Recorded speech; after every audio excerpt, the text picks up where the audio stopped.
Previous video में हमने देखा कि फिल्टर को कैसे यूज किया जाता है। अब ये फिल्टर थोड़ा मैनेज करना डिफिकल्ट हो जाता है। जब भी हम मल्टीपल फिल्टर को यूज करते हैं तो हमें ऐसे हर एक के ड्रॉप डाउन में जाके फिर सिलेक्शन करना होता है, तो ये थोड़ा सा डिफिकल्ट हो जाता है। तो इज देयर एनी वे कि हम इसको सिंपल तरीके से मैनेज कर सके? तो आंसर इज यस। तो उसके लिए जो फैसिलिटी है या फीचर है उसको हम बोलते हैं स्लाइजर। तो लेट अस सी स्लाइजर को कैसे ऐड किया जाता है। तो मैं अभी यहां से फिल्टर है उसको रिमूव कर देता हूं और मैं यहां पे जाता हूं पिवोट टेबल एनालाइज में। और यहाँ पे ये जो फिल्टर करके एक ग्रुप है, वहां पे फिल्टर स्लाइजर करके एक ऑप्शन है, तो उसके ऊपर हमें क्लिक करना है। जैसे ही हम इसके ऊपर क्लिक करते हैं तो ये हमें पूछता है कि कौन से फील्ड को आप स्लाइजर के तौर पे यूज करना चाहते हो। तो यहाँ पे हमारे पास था ये रीजन और दूसरा था हमारा शिप मोड। ये दो हमें यूज करने थे, तो ये दोनों को हमने सिलेक्ट कर लिया। Now let us press okay. जैसे ही हमने ओके प्रेस किया, आप देख सकते हैं कि ऐसे दो बॉक्सेस है वो हमारे पास आ गए हैं। अब ये दो बॉक्सेस जो है वो क्या है? सो बेसिकली ये स्लाइजर है। अभी स्लाइजर का काम क्या है? जैसे नाम इसका सजेस्ट करता है वैसे ही स्लाइजर है वो डेटा को स्लाइस करता है, फिल्टर करता है बेसिकली। तो इसको हम कैसे यूज कर सकते हैं? तो अभी आप देख सकते हैं कि यहाँ पे बाय डिफॉल्ट सिलेक्शन क्या है, शिप मोड में फर्स्ट क्लास है, रीजन में सेंट्रल है। तो अभी मैं दोनों को क्लियर कर देता हूं। तो यहाँ पे आप देख सकते हैं क्लियर फिल्टर, यहाँ अल्टर सी करके जो है उसका शॉर्टकट है। तो मैं यहाँ पे क्लिक करता हूं तो देखिए अभी ये सारे के सारे जो क्लासेस है वो सिलेक्टेड है। सिमिलरली यहाँ पे मैं रीजन में भी ऐसा कर देता हूं ताकि सारे के सारे रीजन है वो सिलेक्टेड हो जाए। तो आप देख सकते हैं कि जो हमें विदाउट फिल्टर जो टेबल मिलना चाहिए उस तरीके से ये टेबल मिल रहा है। अभी मुझे चाहिए फर्स्ट क्लास वाली एंट्री, तो यहाँ पे मैं सिंपली क्लिक करूंगा फर्स्ट क्लास पे, तो ये सारा मेरा फर्स्ट क्लास वाला जो शिप मोड है वो आ गया।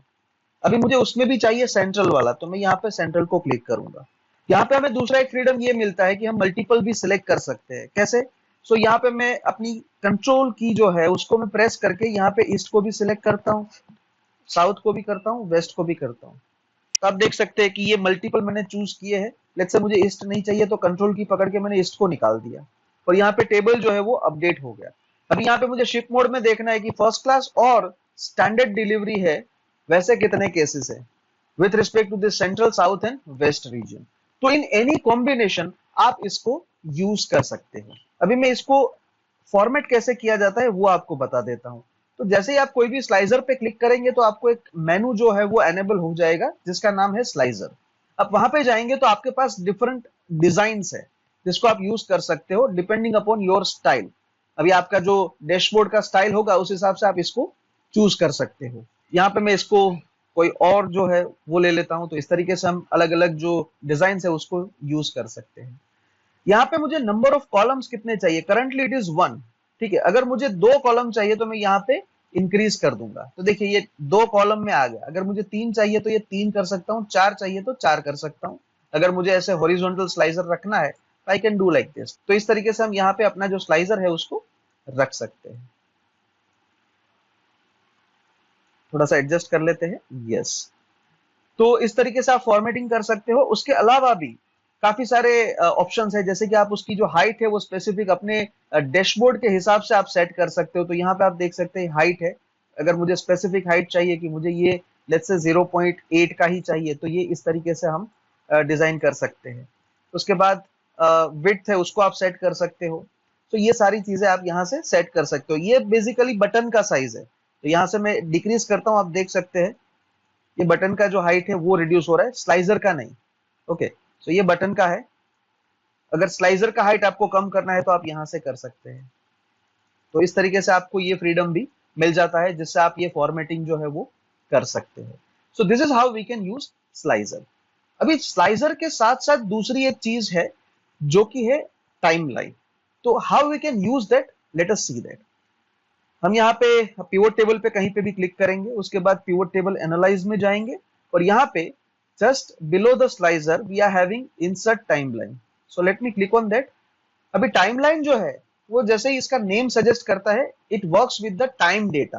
अभी टाइम डेटा यानी आपके पास आवरली डेटा है या डेट फॉर्मेट में डेटा है, वो सारी चीजें यहाँ पे टाइमलाइन के रेफरेंस में जाएगी। तो हमारे पास यहाँ पे एक ही कॉलम है कि जिसमें हमारे पास डेट की इंफॉर्मेशन है।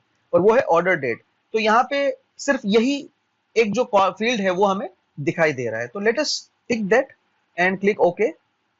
और आप देख सकते हैं कि यहाँ पे एक beautiful slicer for the timeline है वो हमें मिल गया है। आप देख सकते हैं कि ये अभी जो सिलेक्टेड है वो कितना है, ऑल पीरियड के लिए है। लेकिन आप यहाँ पे देख सकते हैं यहाँ पे एक स्क्रॉल बार है जो स्टार्ट होता है जनवरी 2014 से लेके, सो जनवरी, फरवरी, मार्च, अप्रैल, मई, जून, कहां तक है, दिसंबर, और उसके बाद जनवरी 2015, जनवरी 2016, जनवरी 2017। तो ये 4 साल का डेटा यहाँ पे दिखाई दे रहा है। ओके, यहाँ पे ये हम सिलेक्ट कर सकते हैं कि हमें मंथ वाइज चाहिए या क्वार्टर वाइज चाहिए। अगर मैं क्वार्टर सिलेक्ट करता हूं तो यहाँ पे ये जो सारी इंफॉर्मेशन थी वो क्वार्टर में कन्वर्ट हो गई है कि 2014 में Q1, Q2, Q3, Q4। Similarly अगर आपको डे में चाहिए तो आप डे सिलेक्ट करेंगे तो यहाँ पे ये डे वाइज भी आपको मिल जाएगा। सो यूजुअली मंथ वाइज है वो सफिशिएंट है, क्वार्टर वाइज भी सफिशिएंट है। समटाइम हमारी रिक्वायरमेंट है तो हम उसको ईयर वाइज भी कन्वर्ट कर सकते हैं। तो हमारे पास ये 4 ईयर है।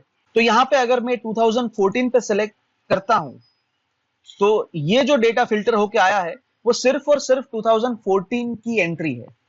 और यहाँ पे ये जो हमारा फिल्टर है वो ऑल द स्लाइजर्स आर कनेक्टेड। तो यहाँ पे ये फर्स्ट क्लास और स्टैंडर्ड क्लास वाला ही है, और यहाँ पे सेंट्रल, साउथ एंड वेस्ट वाला है। अगर मैं इसको क्लियर कर दूं तो आप देख सकते हैं कि ये डेटा जो है वो किस तरीके से दिखाएगा, इस तरीके से। तो इसमें ये शिप मोड में जितने भी है वो सब आ गए, रीजन में भी जितने भी है वो सब आ गए, लेकिन जो ऑर्डर डेट है वो 2014 का है। क्या हम यहाँ पे मल्टीपल सिलेक्शन कर सकते हैं? यस, आप इस तरीके से 2014 एंड 15 को भी ले सकते हो, 16 को भी ले सकते हो, और यहाँ पे इस तरीके से आप स्लाइड करके इसको सिलेक्ट कर सकते हो। तो this is how we can use timeline. और टाइमलाइन भी एक टाइप का स्लाइजर ही है। तो अगर आप यहाँ पे टाइमलाइन वाला सेक्शन है उधर जाएंगे तो आपको बहुत सारी डिजाइन्स मिल जाएंगी।